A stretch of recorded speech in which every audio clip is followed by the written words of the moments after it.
किसी को कभी भी पढ़ाई लिखाई से संबंधित कोई भी मदद चाहिए, आप बेफिक्र होकर के हमसे मिल सकते हैं, बात कर सकते हैं। कर्नल साहब को दिया हुआ प्रोमिसेस को तोड़ेंगे नहीं कभी।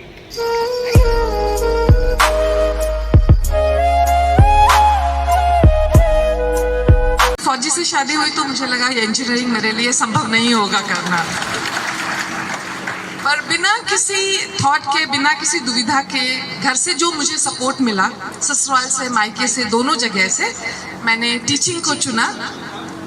और दीदी के गाइडेंस से, दीदी की मदद से मैंने थोड़ा सा टेढ़ा मेढ़ा रास्ता चुना, टीचिंग की, और बहुत जल्दी एडमिनिस्ट्रेटिव सेक्शन में मैं आई, कि जैसी तमन्ना थी प्रशासनिक सेवा में मैं भी जाना चाहती थी, पर वो संभव नहीं था।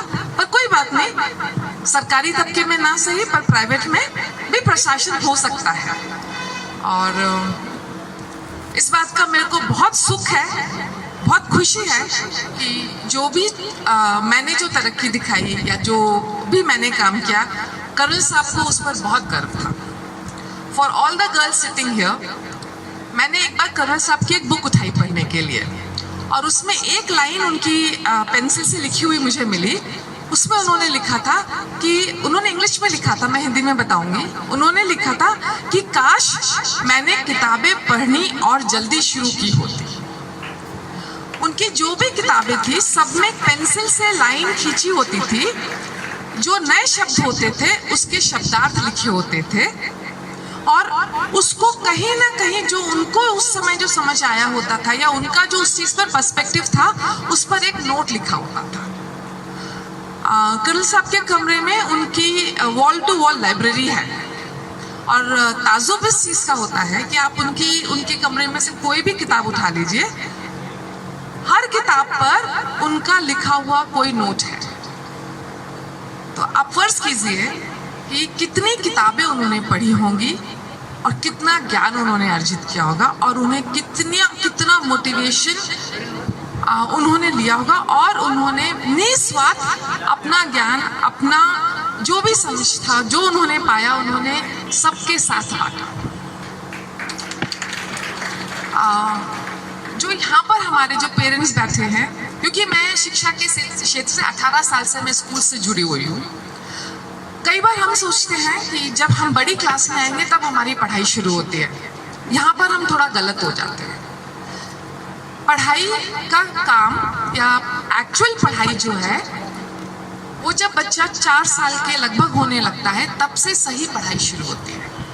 तो ऐसा कहते हैं, जब 5 साल की उम्र का बच्चा से लेकर के 8-9 साल तक की उम्र का बच्चा जितनी मर्जी चाहे आप भाषाएं उसको सिखा सकते हैं, और वो उतनी भाषाएं समझने की शक्ति रखता है। तो सबसे पहले तो होता है सोचने की भाषा को डेवलप करना।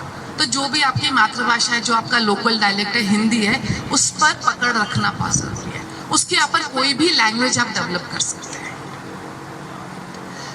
वो कभी भी इस चीज को मन में नहीं लाना है कि हमने हिंदी पढ़ा है, हम इंग्लिश नहीं पढ़ सकते, कोई फर्क नहीं पड़ता। हमारे यंग ऑफिसर ने कहा कि उन्होंने कितना लेट एक लैंग्वेज पकड़ा, पर क्योंकि कहीं ना कहीं उनकी सोचने की भाषा बहुत स्ट्रांग रही होगी, उनकी समझने की शक्ति बहुत अच्छी रही होगी। तो उस चीज को कोई, अगर हमें कोई मन में इस प्रकार का कोई इंफीरियर कॉम्प्लेक्स है, इसको निकाल दो, उससे कोई फर्क नहीं पड़ता। क्लास 10वीं तक अपना मैथ्स बहुत स्ट्रांग है, गणित आपको किसी भी फील्ड में आगे ले जाएगा। जरूरी नहीं है कि आपको गणितज्ञ बनना है, पर 10वीं तक का मैथ्स आपको हर जगह साथ देगा। उसके बाद जो मर्जी आप सब्जेक्ट पढ़ सकते हो। मैंने बाद में इंग्लिश लिटरेचर पढ़ा और मुझे बहुत आनंद आया, और मैंने एहसास किया क्योंकि मेरा गणित स्ट्रांग था, इसलिए मेरे को लिटरेचर भी अच्छा लगा। फील्ड बहुत है, आपको सिर्फ सोचने की जरूरत है। सुनीता दीदी एक अपने स्कूल में जब वो चीफ गेस्ट थी, उन्होंने एक स्टेटमेंट दिया था, वो आज भी मुझे याद है।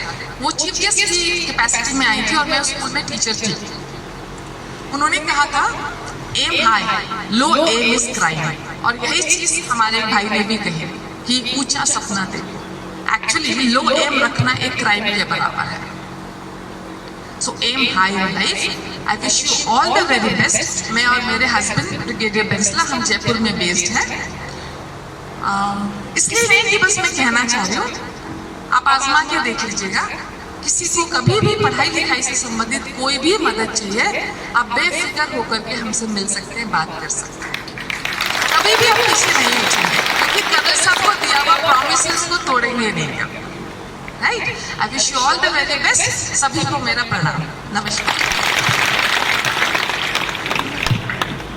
Thank you so much Babita di, आपने इन्हें घर में साझा कर दिया, सबसे में सारी बातें बताइए और क्या कुछ करना चाहते हैं, सब कुछ किया जाहिर है निश्चित रूप से